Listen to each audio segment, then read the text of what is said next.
física é o estudo do mundo à nossa volta. Ela propõe algumas das questões mais profundas da história humana. Como o universo funciona? O que mantém a coesão da matéria? E qual é esta estranha força?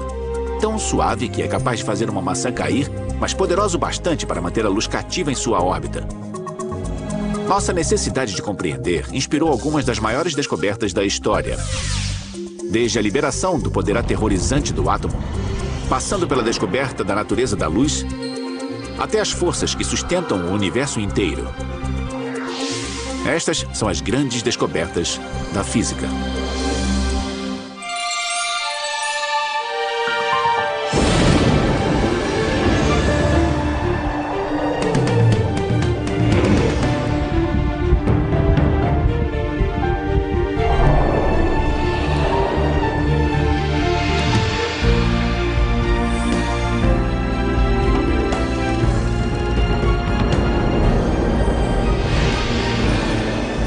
As 100 maiores descobertas da história. Física. A curiosidade que nos impele a compreender o mundo não é uma coisa recente. Na verdade, ela atua desde que existimos. Os antigos gregos, por exemplo, foram os primeiros a desenvolver a ideia de que a natureza obedece a um conjunto de leis. Foi uma reviravolta tremenda. Eles nos deram noções sobre o funcionamento do universo e a forma com que as coisas se movem. O problema é que muitas dessas noções estavam totalmente erradas. Isso porque as leis da física, às vezes, costumam desafiar o senso comum, como nossa primeira grande descoberta. A lei da queda dos corpos.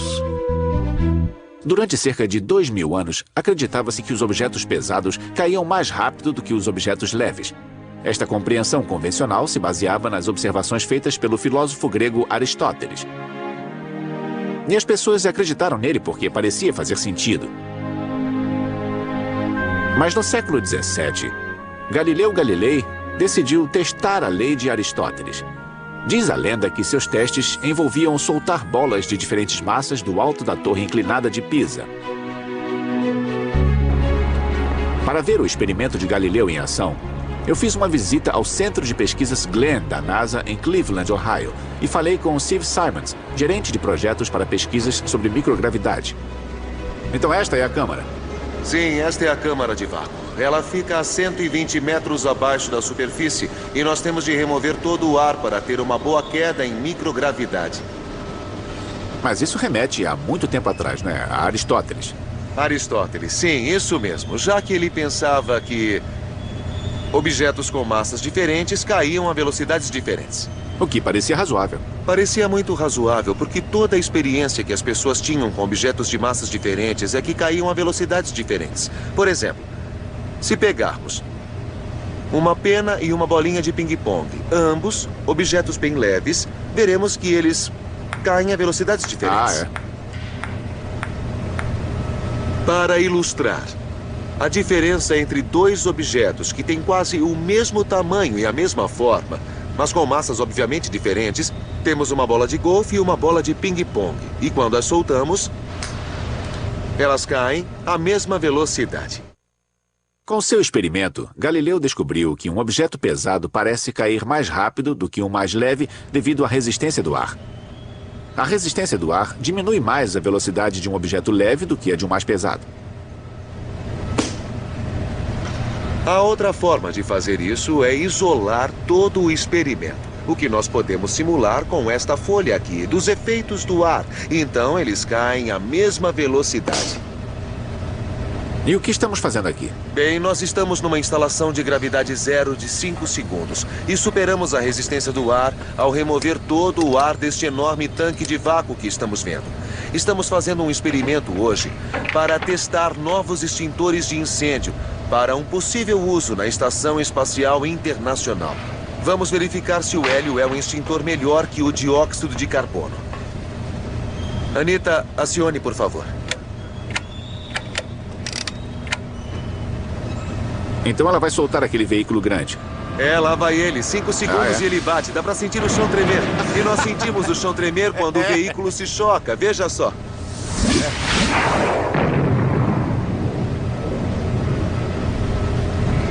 Certo, Bill, eu vou te levar ao fundo da câmara de vácuo. Nós vamos resgatar o experimento e ver o que aconteceu. Isso é divertido. O desafio de Galileu à lei de Aristóteles foi um momento decisivo para a ciência. Ele sinalizou o início dos testes das leis já aceitas por meio da experimentação. E os experimentos de Galileu com corpos em queda levaram à nossa primeira compreensão da aceleração causada pela gravidade. Uma força que quase 400 anos depois nós iríamos superar. Vejam, na mão esquerda eu tenho uma pena e na mão direita uma tela. Vou soltar os dois aqui e esperamos que atinjam o solo ao mesmo tempo. Viram? Que tal? Isso prova que o Sr. Galileu estava correto. A gravitação universal. Devemos nossa próxima grande descoberta a Sir Isaac Newton, que nasceu na Inglaterra no mesmo ano em que Galileu morreu. Diz a lenda que Newton estava relaxando em um pomar quando um dia viu uma maçã cair de uma árvore. Este simples incidente fez com que ele se perguntasse por que a maçã havia caído na terra enquanto a pálida lua de agosto continuava a deslizar no céu. Foi um momento epifânico, um grande insight para o jovem. Ele percebeu que a mesma força gravitacional agia sobre a maçã e sobre a lua da mesma forma. Se parar para pensar, percebemos que em todo o pomar de maçãs há alguma força que puxa as frutas para baixo. O mais incrível é que ele foi além das maçãs e acabou chegando até a lua. Ele percebeu que esta força estava em todo lugar e isso era uma coisa que ninguém jamais havia pensado. Newton concluiu que a Lua tentava viajar em uma linha reta no espaço para longe da Terra, mas que a força gravitacional da Terra atraía a Lua em sua direção. Isso a mantinha aprisionada em órbita ao redor da Terra. Mas a Lua também atraía a Terra com sua própria força gravitacional. Newton havia descoberto a denominada lei da gravitação universal. Universal porque a relação se aplica a todos os corpos no cosmos, incluindo maçãs, luas e planetas. Quando a força gravitacional de um corpo grande como a Lua atua sobre a Terra, grandes eventos podem acontecer, como o fluxo e refluxo das marés dos oceanos da Terra. A água no oceano que está perto da Lua sofre uma atração maior que a água que está do outro lado da Terra, longe da Lua. Então ela é um pouco arrastada, e quando a Terra gira em torno do seu eixo, ocorre esse tipo de movimento na água. É quando existe a maré cheia e a maré vazante. O reconhecimento de Newton de que todos os objetos tinham sua própria força gravitacional foi uma descoberta fundamental para a ciência. Mas como mostra nossa próxima descoberta, ele estava longe de terminar. As leis do movimento. Para muitas pessoas, Sir Isaac Newton é a própria física. E isso se deve principalmente a uma série de 3 livros que ele escreveu que contêm a segunda grande descoberta de Newton: As Leis do Movimento. As leis explicam o movimento de todos os objetos físicos. Para ajudar a entender as 3 leis do movimento, pense no hóquei no gelo. É bem simples, você bate em um disco de hóquei e ele continua deslizando pelo gelo. E você pode ver que em uma espécie sem atrito, ele continua deslizando indefinidamente. Quando você bate seu bastão no disco, ele acelera, e a natureza desta aceleração, que o retira do estado de repouso para se mover em velocidade, é explicada pela segunda lei, ou podemos calculá-la utilizando a segunda lei. E a terceira lei diz que quando você bate no disco com o bastão recebe a força igual e oposta à do disco. Em outras palavras, se um dos jogadores de hóquei der um soco no rosto de outro, é tão provável que ele quebre os dedos quanto a mandíbula do outro cara.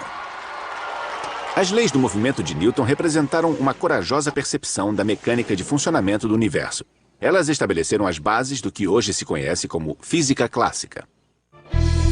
A segunda lei da termodinâmica. Esta é a ciência da termodinâmica em ação. A ciência do calor que se transforma em energia mecânica. Todo o maquinário da Revolução Industrial dependia dela. A energia térmica pode se tornar energia cinética ao girar uma manivela, um pistão ou uma turbina, usados para bombear a água, girar um tear para fazer tecido, mover um barco através da água, mover um trem sobre trilhos. Desejava-se obter o máximo de força possível, o máximo de trabalho possível com a quantidade de combustível disponível. Então as pessoas começaram a estudar como os motores térmicos e os motores a vapor funcionavam. Entre estes estudiosos estava o cientista alemão Rudolf Clausius, que em 1865 formulou nossa próxima grande descoberta, que se tornou conhecida como a segunda lei da termodinâmica. A lei afirma que em qualquer troca de energia, como aquecer a água na caldeira de uma máquina a vapor, alguma energia sempre se perde.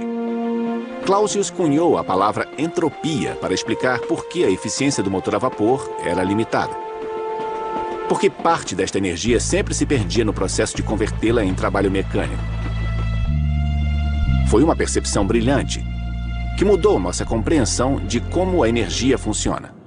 Não existe uma máquina térmica 100% eficiente. Quando um carro está se movendo, quanto da energia implícita na gasolina que você coloca no carro é realmente utilizada para movimentá-lo com você nele? Só uns 20%. Para onde vai o resto? Para aquecer o asfalto da estrada, aquecer os pneus. Os cilindros no bloco do motor ficam mais quentes, eles se desgastam, partes corroem. É incrível pensar como estes processos desperdiçam energia. Enquanto a segunda lei da termodinâmica foi a força que impulsionou a Revolução Industrial, nossa próxima grande descoberta iluminou o mundo na era moderna. Eletromagnetismo. Ela é uma das grandes façanhas da engenharia no século XX, a represa Hoover. Ela tem 221 metros de altura e pesa 6,6 milhões de toneladas. Os 17 geradores da represa produzem quase 3 milhões de cavalos de força de eletricidade, criada utilizando um campo magnético. Cientistas imaginaram como criar magnetismo com eletricidade ao passar uma corrente elétrica através de um fio condutor. O resultado foi um eletroímã. Ligue a corrente elétrica e um campo magnético é criado. Desligue a corrente elétrica e o campo magnético desaparece.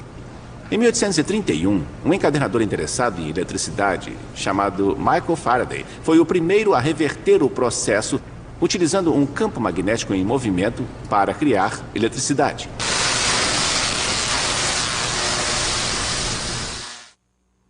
Um gerador elétrico, em sua forma mais básica, é apenas um fio metálico em espiral entre os polos de um ímã.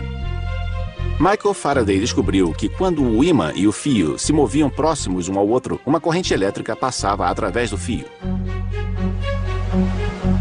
Todo gerador elétrico trabalha sob este princípio simples. Faraday tomou notas um tanto enigmáticas sobre seus experimentos, mas anos mais tarde elas se mostraram inestimáveis para um físico chamado James Clerk Maxwell, que as utilizou para ampliar nossa compreensão de como o eletromagnetismo funciona. Para saber mais sobre esta descoberta, fui ao Museu da Ciência em Boston. Olá, eu sou Bill Nye. Isso aí é demais. E o que é esse dispositivo? Bem, isto é um gerador. E nós o usamos aqui no museu para falar sobre relâmpagos e medidas de segurança. E um pouco do que você acabou de mencionar. Aquela conexão entre a eletricidade e o magnetismo. Fazemos esta demonstração nesta espécie de gaiola gigante e podemos usar isso para mostrar como a eletricidade e o magnetismo estão interligados. Quer experimentar? Mas é claro. Bem? Um teste vale pela opinião de 1000 especialistas. Você primeiro. Uma das coisas que Maxwell nos ajudou a compreender é como os campos eletromagnéticos se distribuem em uma superfície condutora, como o metal que compõe esta gaiola. E agora, se quiser, quando eu começar a produzir algumas faíscas, você pode colocar seu dedo dentro daquela barra. Não vai doer nada. Pode experimentar.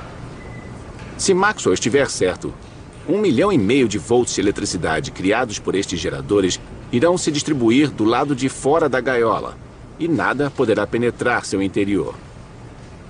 Bom, eu espero que James Clerk Maxwell esteja certo. Está pronto? Estou.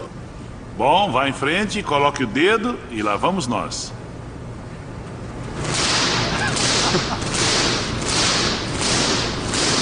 É sensacional. Então, o que está acontecendo? A eletricidade está atingindo a gaiola e está criando um campo magnético?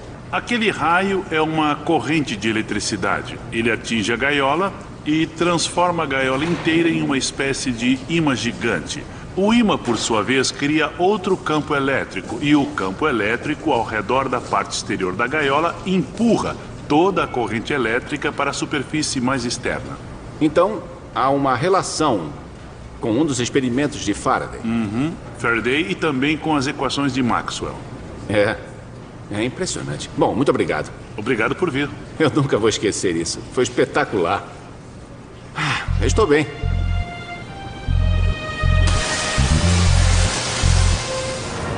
Se você quiser saber como o mundo seria sem o trabalho de Faraday e Maxwell, imagine um mundo sem eletricidade. Não haveria rádios, nem televisão, nem celulares, nem satélites, nem comunicação moderna de nenhum tipo, nem computadores.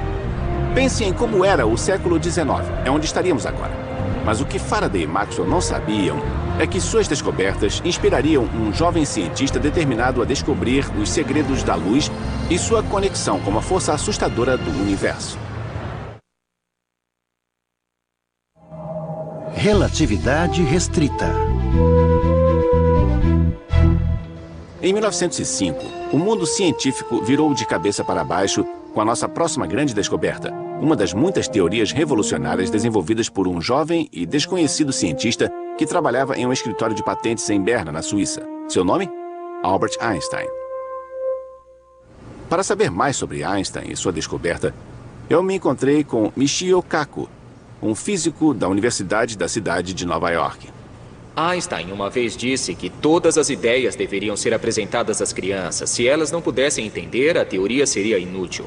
Quando criança, ele leu um livro infantil. A eletricidade estava em alta na virada do século e as pessoas estavam fascinadas pelas linhas telegráficas. E havia um livro de um certo Sr. Bernstein que dizia: imagine-se correndo ao longo de um sinal telegráfico dentro de um fio. Achamos que foi aí, historicamente falando, que Einstein teve a extraordinária ideia de um livro infantil. Quando Einstein era adolescente, ele se inspirou na lembrança daquele livro infantil para imaginar o que aconteceria se ele estivesse montado sobre um raio de luz. Ele refletiu sobre esta ideia durante os 10 anos seguintes, pensando sobre a luz, o tempo e o espaço. E percebeu que a teoria de Newton, que dizia que o espaço e o tempo eram fixos e absolutos, não se aplicava à medida que você se aproximava da velocidade da luz. A partir deste insight, ele formulou o que chamou de teoria da relatividade restrita. Na visão de Newton, o espaço e o tempo estavam sempre separados. Se são 10 horas na Terra, são 10 horas em Vênus, são 10 horas em Júpiter e também são 10 horas em todo o universo. O tempo era como uma flecha. Uma vez disparada, ela nunca voltava, nunca se desviava. Einstein então chegou e disse: não é bem assim. O tempo é como um rio. Um rio que serpenteia pelas estrelas, que acelera e vai mais devagar. É claro, se o tempo e o espaço podem mudar, isso muda tudo. Tudo o que sabemos sobre os átomos, tudo o que sabemos sobre nossos corpos e o universo muda quando o tempo e o espaço também mudam. Einstein demonstrou sua teoria com o que chamou de experimentos mentais. O mais famoso experimento mental é o paradoxo dos gêmeos. Se pegar 2 gêmeos na Terra, colocar um em um foguete espacial e mandá-lo ao espaço, é claro que o tempo deste gêmeo, ao acelerar até quase a velocidade da luz, certamente irá diminuir. E quando as 2 pessoas se reunirem, o gêmeo do foguete espacial será mais jovem que o gêmeo que ficou na Terra. O tempo passa a velocidades diferentes em todo o universo. Dependendo do quê? Dependendo da sua velocidade. Quanto mais rápido se mover, mais lento o tempo passa. Mas nós fizemos, em uma escala muito pequena, esta experiência com astronautas em órbita, não é? Isso mesmo. Se pegarmos astronautas e os enviarmos ao espaço, o tempo passa mais devagar na estação espacial. O tempo passa mais devagar. Isso afeta todos os satélites. Veja o satélite de GPS. Você sabe que ele é tão preciso que pode localizar a sua posição a cerca de 6 metros do planeta Terra. Dá para saber de que lado da rua estamos. Isso mesmo. Então o satélite que viaja ao redor da Terra anda muito rápido, a 29 mil quilômetros por hora, e por isso temos de incluir os efeitos do relativismo. Agora, se dois relógios estão fora de sincronia, se o relógio no espaço é mais devagar que o relógio na Terra, o sistema de GPS está todo desajustado. Alguns meses depois de publicar a teoria da relatividade restrita, Einstein chegou à nossa próxima grande descoberta, a mais famosa equação que conhecemos. E igual mc ao quadrado. E é igual a mc ao quadrado deve ser a mais famosa equação conhecida. E de onde ela vem? Einstein usava a relatividade para mostrar que, ao nos aproximarmos da velocidade da luz, distorções bizarras aconteciam. O tempo passava mais devagar, o espaço se contraía e ficávamos mais pesados. Quanto mais rápido nos movêssemos, mais pesado ficávamos. Agora pense nisso. A energia cinética nos fazia ficar sempre mais pesados. M vem de velocidade. Energia. Foi assim que ele fez. Ele imaginou uma lanterna que disparava um raio de luz. Ele sabia exatamente quanta energia saía da lanterna, mas a lanterna, ele mostrou, pesa menos. A lanterna pesa menos ao emitir o facho de luz. Então, o E da luz vinha do M da lanterna. E a razão é o C ao quadrado. Foi assim que ele fez. A equação também sugeria a enorme quantidade de energia contida na menor quantidade de matéria. Se eu jogar uma bola de beisebol para você e você a pegar, quanto mais rápido eu atirar, mais energia ela terá. Mas e quando ela estiver em repouso? Quando Einstein estudou suas equações, descobriu que mesmo em repouso há muita energia nela. E de fato, quando fazemos as equações, é isso que acontece. A descoberta de Einstein foi um salto gigantesco para a ciência. O primeiro vislumbre que tivemos sobre o poder do átomo. Enquanto os cientistas ainda estavam tentando digeri-la, nossa próxima grande descoberta estremeceu as bases da ciência novamente. A teoria quântica. Um salto quântico é o menor salto possível na natureza, mas mostrou ser um passo enorme para o pensamento. Partículas subatômicas, como os elétrons, são capazes de se mover de um ponto a outro sem sequer ocupar o espaço entre eles. Uma impossibilidade no nosso mundo cotidiano, mas uma rotina da esfera atômica. No mundo subatômico, os átomos e seus componentes operam sob um conjunto de regras completamente diferentes de corpos materiais maiores. Um cientista alemão chamado Max Planck descreveu estas novas regras no que chamou de teoria quântica. E ela é a nossa próxima grande descoberta. A teoria quântica surge por volta de 1900, quando houve uma crise na física de proporções monumentais. Uma crise? Uma crise. Novos fenômenos que violavam as leis de Newton estavam sendo descobertos. Madame Curie, por exemplo, refinou uma coisa chamada rádio. O rádio possuía a propriedade mágica de brilhar no escuro. A energia surgia do nada.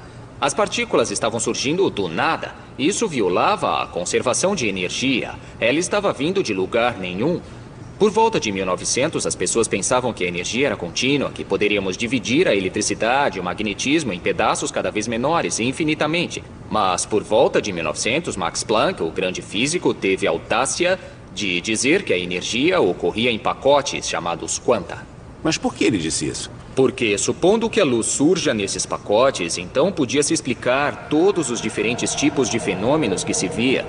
Que no nível fundamental, o nível do átomo, havia um efeito quântico e a energia ocorria em pacotes. E isso também significava que a matéria possuía propriedades ondulatórias. É isso que nós chamamos de mecânica quântica? Isso mesmo. Agora, esta não era a forma como o universo deveria ser estruturado. O átomo era como uma bola de boliche. Como poderia ter propriedades ondulatórias? Bem, em 1925, Erwin Schrödinger, um físico austríaco, finalmente escreveu a equação de onda que governa o elétron.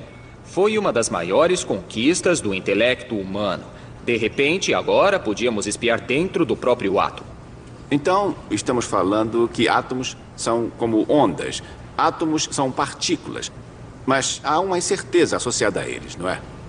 Isso mesmo. Então, anos depois, Max Born, um colega de Albert Einstein, deu o passo decisivo. A questão era, se a matéria é uma onda, O que é ondulação? Max Born disse que a ondulação é a probabilidade de localizá-la em qualquer ponto dado. Às vezes propomos a nossos alunos o problema. Calcule a probabilidade de você se dissolver e se rematerializar do outro lado de uma parede de tijolos. Bem, isso é absurdo. Como podemos acordar de manhã e acabar em Marte? Como podemos dormir e acordar em Júpiter? Isso é loucura, mas podemos calcular a probabilidade disso acontecer. E deve ser bem baixa. É muito baixa. Esperaríamos mais do que o tempo de existência do universo. Mas com os elétrons, isso acontece o tempo todo. É o que chamamos de eletrônica. Todas as maravilhas modernas da era eletrônica, os raios laser e os microchips, no fim das contas se baseiam na natureza dos elétrons. Não sabemos onde estão, podem estar em 2 lugares ao mesmo tempo. Como isso pode acontecer, estar em 2 lugares ao mesmo tempo? Porque não sabemos onde esses objetos realmente estão. Isso causou tantos problemas que até Einstein finalmente rompeu com a teoria quântica e disse: não acredito que Deus jogue dados com o universo. Então, eu ligo isso aqui. E o que vamos ver? Bem, esse experimento se chama tubo de difração de elétrons. É um dos grandes experimentos de todos os tempos. Este experimento rendeu um prêmio Nobel em física. Ele demonstrou que um elétron possuía propriedades de uma onda. Este é um tubo de TV comum. Disparamos elétrons através de um pequeno orifício e se o elétron for uma partícula, ele deveria deixar apenas uma pequena mancha. No entanto, vemos anéis aqui, um padrão circular, o que significa que o elétron está interferindo com ele mesmo. O elétron está em mais de um lugar ao mesmo tempo e ele cria um padrão de onda mostrado aqui. Mas esta não deveria ser a natureza da matéria.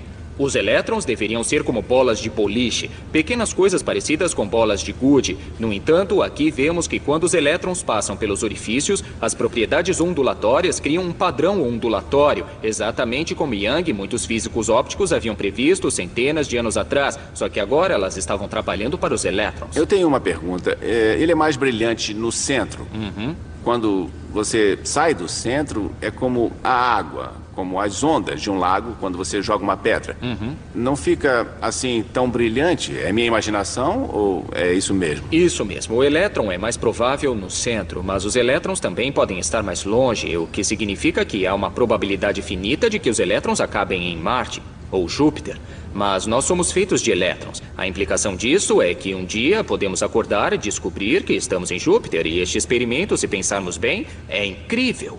Quero dizer, sempre eu vou dormir pensando nesse experimento. Ele significa que os elétrons podem estar em mais de um lugar ao mesmo tempo.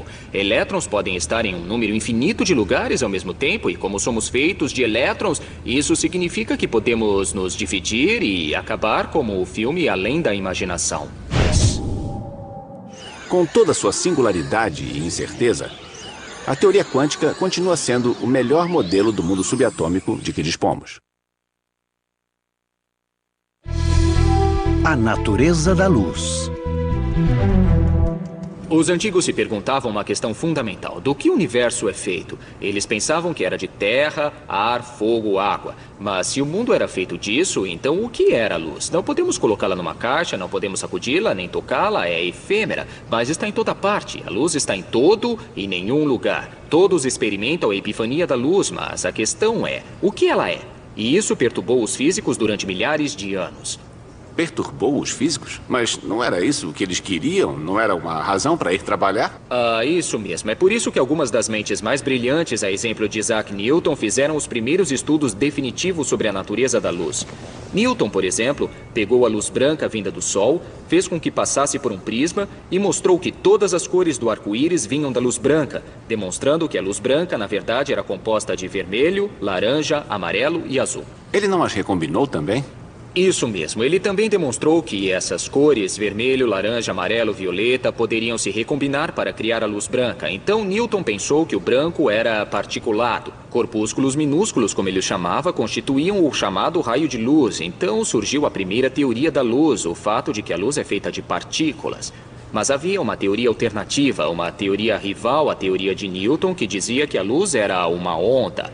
E houve um homem chamado Young que muitos anos atrás conseguiu demonstrar que a luz possuía propriedades ondulatórias. Pense em um surfista, por exemplo. Todo surfista sabe que pode pegar uma onda no mar, mas se uma segunda onda vier de outro ângulo, as duas ondas interferem, criando um padrão de interferência. E é claro, se não tomar cuidado, ele leva um caldo. Bem, Young demonstrou que isso era luz. Ele tomou um facho de luz, projetou-o através de um pequeno furinho, pegou outro facho de luz e fez essas duas ondas colidirem uma com a outra. E lá estava ele, um belo padrão de interferência. Então, agora temos duas teorias rivais da luz. A particulada de Newton, a teoria corpuscular da luz, e a de Young e outros, a teoria ondulatória da luz. Aí, Einstein deu o próximo passo. O que Einstein disse, e isso é genial nele, é que talvez ambos estivessem certos. Talvez Newton mostrasse que a luz possuía propriedades de partícula e que Young mostrasse que a luz possuía propriedades de onda, e as duas fossem manifestações diferentes da mesma coisa. É como olhar para um elefante. Se tocar na tromba, pensará que o elefante é uma cobra. Se tocar nas pernas, pensará que o elefante é uma árvore. E, na verdade, o elefante é uma mistura de todas essas qualidades. Então Einstein introduziu o conceito de dualidade ondulatória e particulada. E o que é isso aqui? Isso aqui é um laser de gás hélio neon. Ele emite 1 miliwatt de energia e demonstra que a luz é de natureza tanto ondulatória quanto particulada. Veja isso. Parece realmente que a luz consiste em partículas. É um raio em colunas muito coerente. E quer dizer que todas as ondas estão vibrando em uníssono. Se houver ondas, né? Se houver ondas. Agora ela passa por esta fenda dupla. E quando passa pela fenda, começa a interferir consigo mesma. Ondas começam a cruzar outras ondas para criar esse padrão. Então, como vemos aqui, a onda começa a se dispersar. Agora, se as ondas não fossem nada além de fótons, partículas individuais, aqui teria apenas um ponto vermelho. Mas não é um ponto vermelho, parece um padrão ondulatório. E isso demonstra em um experimento a natureza tanto particulada quanto ondulatória da luz, a dualidade da luz. Foram necessários os esforços combinados de 3 gênios ao longo de 3 séculos para nos ajudar a entender a luz como a conhecemos hoje. Sem eles, ainda estaríamos vivendo na Idade das Trevas. O nêutron. O átomo, tão pequeno e tão difícil de imaginar. 72 quintilhões deles cabem em um único grão de areia. Descobrir do que um átomo é feito levou à nossa próxima grande descoberta. Para conhecer a história, fui ao Fermilab, nos arredores de Chicago, e me encontrei com o físico John Womersley. Mesmo 100 anos atrás, as pessoas sabiam o tamanho do átomo e pensavam que os elétrons e prótons estariam espalhados de forma uniforme por todo o átomo. Chamaram isso de modelo do pudim de passas, porque eles pensavam nos elétrons como passas em um pudim espalhados por todo o interior do pudim. No início de 1900, o físico Ernest Rutherford conduziu um experimento para explorar mais a fundo a estrutura do átomo. Ele bombardeou uma chapa de ouro com partículas radioativas alfa. Ele queria ver o que aconteceria quando as partículas alfa atingissem o ouro. E não esperava que acontecesse muita coisa. Pensava que a maior parte das partículas alfa passaria direto sem querer se desviar, sem se dobrar num ângulo maior. Mas o que aconteceu? Ele descobriu uma coisa completamente diferente. Ele disse que foi como se tivesse disparado uma granada num papel de seda e ela voltasse em sua direção. Algumas destas partículas alfa voltaram diretamente da chapa de ouro. Isso só poderia ocorrer se o interior do átomo fosse uma concentração densa e pequena de matéria. Ele não se espalha como um pudim de passas. E Rutherford chamou essa concentração pequena e densa de núcleo. O que estamos fazendo aqui no Fermilab é o descendente deste experimento. Pegamos um raio de prótons e o chocamos com um raio de antiprótons para ver do que os prótons são feitos. Graças à descoberta de Rutherford, os cientistas descobriram que a estrutura do átomo incluía prótons, elétrons e um núcleo. Mas foi James Chadwick, um aluno de Rutherford, quem completaria o quadro com a descoberta do nêutron. Agora estamos dentro do detector D0, que é um dos detectores de partículas do colisor do Fermilab. Aquele tubo ali é onde os prótons e antiprótons circulam. Eles entram em colisão alguns metros à sua direita e todos estes instrumentos ao redor são o equipamento que usamos para detectar os resultados destas colisões. O que, de certa forma, nos remete à história do nêutron. Chadwick foi capaz de realizar um experimento que demonstrou que o núcleo era feito de prótons e nêutrons. E Chadwick usou uma inteligente técnica de detecção e estamos no meio dela para fazer isso. Só que ele não construiu um aparato tão grande. Ele usou cera de parafina. Como em uma vela. Como em uma vela. E o que Chadwick fez foi usar esta cera para interceptar estas partículas vindas do processo radioativo e, de repente, todas as peças se encaixaram no lugar. A descoberta do nêutron mudou a história. Em 1939, um grupo de cientistas liderado por Enrico Fermi utilizou o nêutron como um projétil para dividir o átomo, iniciando a era nuclear. Supercondutores. O Fermilab abriga um dos maiores aceleradores de partículas do mundo. Um anel subterrâneo de mais de 7 km de comprimento, onde partículas subatômicas são aceleradas quase até a velocidade da luz. E então se chocam umas contra as outras. Para realizar esta façanha, foi preciso a ajuda da nossa próxima grande descoberta, o supercondutor.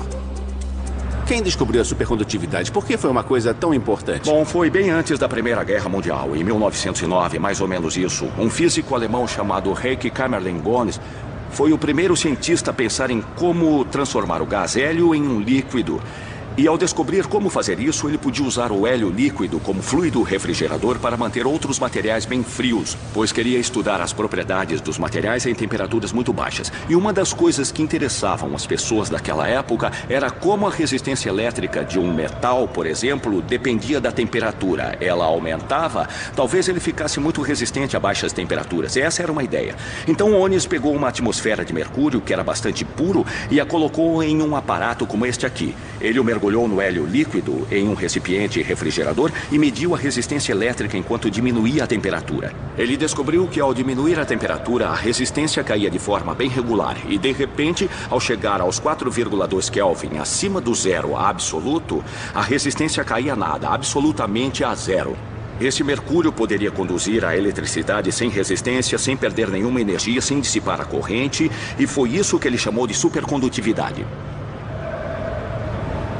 Para ver alguns supercondutores trabalhando, Bill, vamos descer por este túnel cerca de 9 metros abaixo dos campos de Illinois.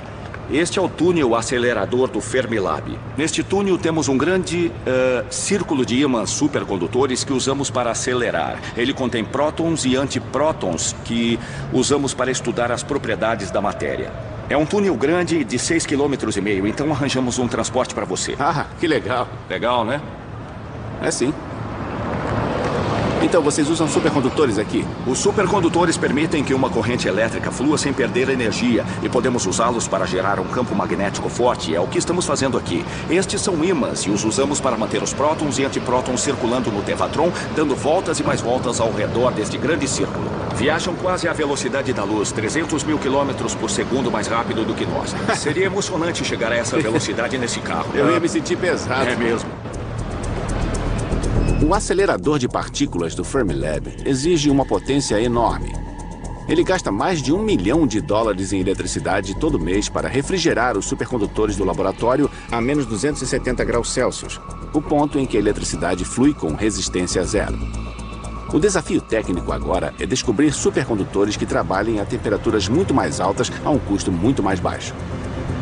Na década de 80, uma dupla de pesquisadores da IBM, na Suíça, descobriu uma classe de materiais supercondutores a temperatura relativamente alta, evoluindo em pouco tempo a 181 graus negativos. Agora, 181 graus negativos ainda não é a temperatura que temos na geladeira. Claro que o essencial seria descobrir um material que seja supercondutor à temperatura ambiente, porque este material, se puder gerar supercondutores elétricos úteis, iria revolucionar o mundo. Todas as coisas em nossa casa que utilizam corrente elétrica ou que usem motores elétricos iriam mudar e seriam muito mais eficientes.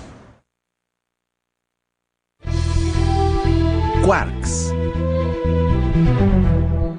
Nossa próxima grande descoberta nos leva à busca pelas menores partículas de matéria do universo. Primeiro, o elétron foi descoberto, depois o próton e, finalmente, o nêutron. A ciência agora dispunha de um novo modelo do átomo, os minúsculos tijolos que constituem toda a matéria. E com a invenção de aceleradores que conseguiam fazer as partículas subatômicas colidir quase à velocidade da luz, dezenas de novas partículas surgiram no processo e foram descobertas. Tantas que, na verdade, os físicos começaram a se referir a isso como zoológico de partículas. No fim dos anos 40 e começo dos 50, quando a descoberta das chamadas partículas estranhas começou, eu fiquei muito interessado nisso.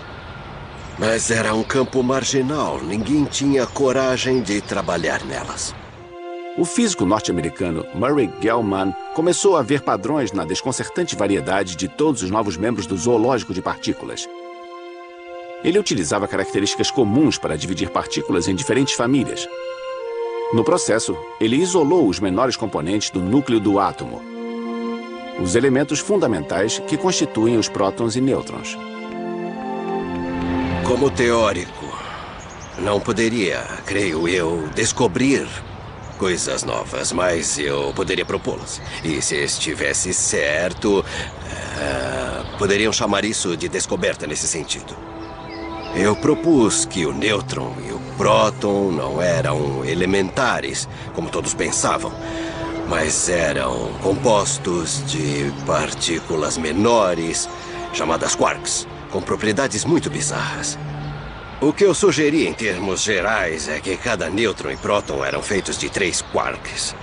E que a força entre os quarks vinha do intercâmbio de gluons, assim como a força eletromagnética vinha, de certa forma, do intercâmbio de fótons. Então podemos pensar nos quarks como se estivessem grudados dentro do nêutron e do próton. Os quarks de Gell-Mann estão para as partículas subatômicas, assim como a tabela periódica está para os elementos químicos. E em 1969 ele ganhou o Prêmio Nobel de Física.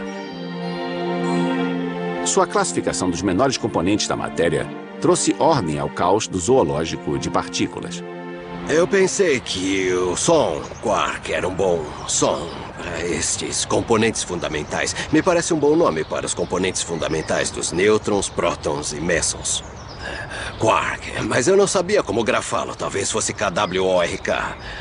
Mas então, ao reler o Finnegans Wake de James Joyce, como eu faço às vezes, eu notei a frase 3 quarks para o Sr. Mark. E pensei, 3? Afinal, era um número muito importante para os quarks e talvez devesse grafá-lo QARK. Apesar de Gell-Mann acreditar que os quarks eram reais, ele jamais esperava que alguém encontrasse um. Algumas das primeiras evidências de que o conceito do quark estava correto vieram dos experimentos de alguns amigos meus no Stanford Linear Accelerator, em que os elétrons se dispersavam em prótons. Basicamente, o que eles fizeram foi tirar uma foto com um microscópio eletrônico de um próton. E é claro, lá havia 3 quarks. Forças nucleares. Nossa busca por respostas às questões sobre o universo que nos rodeia nos levou da escala submicroscópica de átomos e quarks aos recantos mais remotos da galáxia e além. Nossa próxima grande descoberta é o resultado de séculos de esforços de incontáveis homens e mulheres da ciência. Desde as descobertas de Isaac Newton e Michael Faraday, os cientistas acreditavam que havia 2 forças básicas na natureza. Mas no século XX, eles descobriram que havia mais 2 em ação, as chamadas forças nucleares, em um total de 4 forças fundamentais da natureza. Cada uma delas age sobre um âmbito diferente. Temos a gravidade, que nos mantém na Terra. Sem a gravidade, aliás, seríamos arremessados a milhares de quilômetros por hora no espaço. Isso é o que nos mantém no chão. Isso seria surpreendente. Isso acabaria com a festa. Jogar beisebol seria difícil. É isso aí. Iríamos sufocar no seria espaço. bastante complicado. E temos a força eletromagnética, a luz que ilumina o mundo, o rádio, a televisão, tudo funciona com a força eletromagnética. Então temos 2 forças nucleares que só operam em um âmbito muito restrito. Temos a força nuclear forte, que mantém a coesão do núcleo, e a força nuclear fraca, que nos dá a decadência radioativa, que na verdade aquece o centro da Terra. É por isso que o centro da Terra ainda é quente depois de tantos bilhões de anos. É a energia dos vulcões, a energia dos terremotos, das placas tectônicas. É a força fraca que se manifesta pelo calor. Como se detecta a força nuclear fraca? Como sabemos que ela existe? Sabemos que existe porque temos contadores Geiger. Essas partículas que saem correndo dos átomos despedaçam outros átomos, o que ocasiona uma leve carga elétrica. Podemos medir essa carga e ela provoca um estalo dentro do contador Geiger.